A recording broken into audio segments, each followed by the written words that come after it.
Welcome back to Two Rail Fans.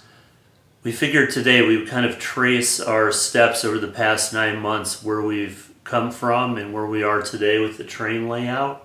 So starting at Christmas last year, I had decided to buy David a Bachmann Thomas starter set, which he was asking for.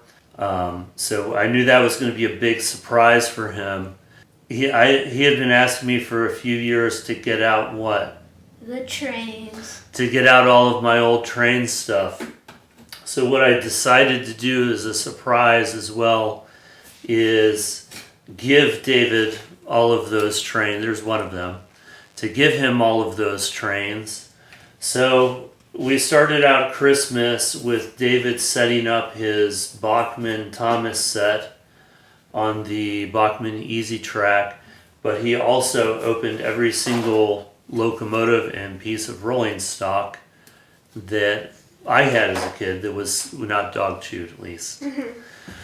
So my dad was with us at that time, and of course he wanted to go to take us to a train store, because he was also a huge rail fan and the person that got me into the hobby. So he said, well, David needs some more track. So he bought some more Bachmann Easy Track, so we expanded that layout. That was stage 2, right? Yes. And then stage 3 is what I would call living room takeover. So my wife, David's mom, was out of town, out of the country for about a month, right after Christmas. So, and you're going to see in a lot of these videos the Christmas tree is still up. However, we decided, well, we're just going to leave it there. We're just going to take over the living room for trains. So the first step, so we had the Bachmann track, and then we made a pretty big oval. Yeah. Using the Atlas snap track. Yeah. So that was the next step in our layout. Of course, when you have that kind of track on the floor, it comes apart a lot. Would you agree, David? Yes. And also another thing, we got Thomas some new rolling stock. This is one of the 3 that we got at that time. It's the train show? Yeah, and it's a troublesome truck, pretty sure number 3, and it's a green cattle wagon. So after we had that oval running, we decided, okay, well let's make the biggest loop, not exactly a loop, kind of a T that we can with all of the Atlas track we had. Yeah. So that is the next thing you're going to see here.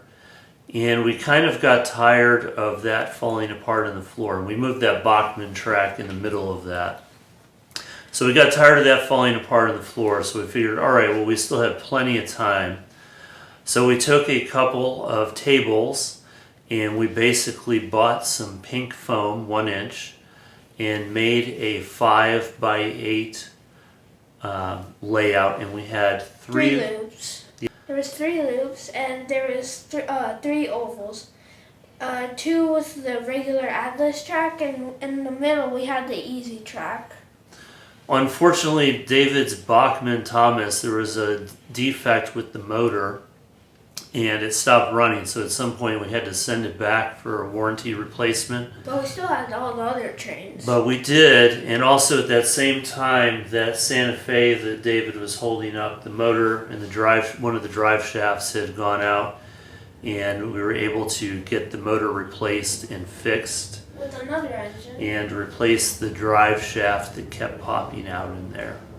So the next stage with the layout, we were kind of stuck in because we had a winter storm warning for like a week with freezes here. And I had no school, so we took that to our advantage. So no school. So my mom had gifted David in her American Flyer train several years ago before she passed away, and my dad had never seen it run, and they were married 1 day shy of 50 years when she passed away. So I decided, okay, well we're going to get out the American Flyer. We're going to see if we can get that running. So after a while, we was able to get the motor running again. We were able to get the train running, and figured out that the smoke liquid, which was the original, was all dried up, and the plastic container that was in was brittle, nothing left.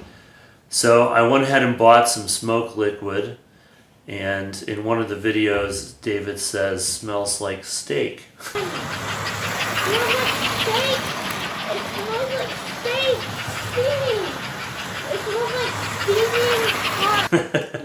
So after we got the train together and running, we put it in a circle over all the other ovals. I was not sure there was any wick left inside of the American Flyer for the smoke unit to actually function, and I had already decided we're going to try putting some smoke liquid in it. If it doesn't function, I'm not taking it apart again. However, it did function, so we were able to get that running. Happy my dad got to see that before he passed away, because he had never seen that train run. So I'm guessing it probably been at least 60 or close to 60 years since that had run. That was a fun one. I think we're going to get that out again for Christmas this year. Yeah.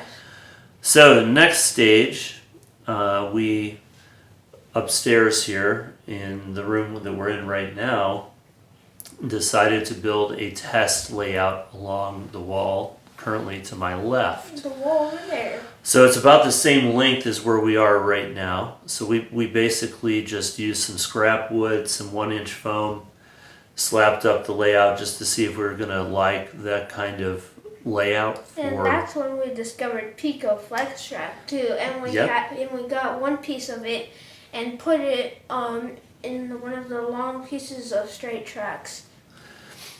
And we were still running DC at that time, so it came time to build the layout, and somehow we were able to convince Mrs. Railfan to let us put it on this other wall, which meant that instead of having a 4x4 on each end, on one of the ends we could have a 4x6, which helped give us more opportunity to have a small town. And I convinced you to do DCC. Yep, and so we were still DC at that point, and then a couple months ago, we decided to take the plunge and go DCC, and bought our first DCC engine. It's in the box, don't get it out right now. Okay. And I haven't looked back from then. Of course, our DCC system I returned yesterday for a warranty, either repair or replacement. But since then, we've begun the process of converting things and just working on the layout here. So we're almost at the point where we're going to do a big layout update. Just want to make sure it's something a little more major than a few things, and we're almost at that point. But I think we've come a long way since then. I came out of my model train hobby retirement of almost 2 decades. David got me back into it. My dad encouraged me to jump into the deep end with David and go all in. And we haven't looked back since then, have we, son? No. So until next time. Signing off.